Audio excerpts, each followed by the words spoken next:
Hello friends. இருக்கிறதுலே கொஞ்சம் கஷ்டமான விஷயம்னு பார்த்தீங்கன்னா, இந்த இண்டக்ஷன் ஸ்டவ் கிளீனிங் தான்.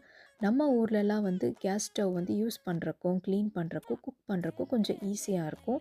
எல்லா பாத்திரமுமே நம்ம அதில யூஸ் பண்ணலாம். பட் இங்க பார்த்தீங்கன்னா, ஃப்ளாட் பேஸ்ட், இண்டக்ஷன் பேஸ்டு பாத்திரம் மட்டும் தான் நம்மனால யூஸ் பண்ண முடியும்.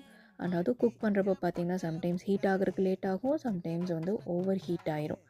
அண்ட் இங்க இருக்க ஃபாரினர்ஸ் எல்லாம் வந்து பார்த்தீங்கன்னா, கிச்சனில டைமே ஸ்பெண்ட் பண்ண மாட்டாங்க. அவங்க வந்து குக் பண்ணுற டிஷ்ஷஸும் கம்மியா தான் இருக்கும். பட் நம்ம நெறையா வந்து இந்த குக்கர்லாம் யூஸ் பண்ணுவோம்ல இந்தியன் ஸ்டைல்ல. ஸோ அதங்காட்டி நம்மளோட அடுப்பெல்லாம் இந்த மாரி ஆயிரும்.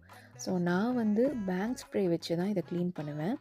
ஃபஸ்ட்டு பேங்க் ஸ்ப்ரே வச்சு ஸ்ப்ரே பண்ணிவிட்டு அந்த ஸ்க்ராப்பர் வச்சு ரிமூவ் பண்ணிருவேன். And then normal tissue, cloth வச்சு நார்மல் வாட்டர் வச்சு நம்ம க்ளீன் பண்ணிக்கலாம்.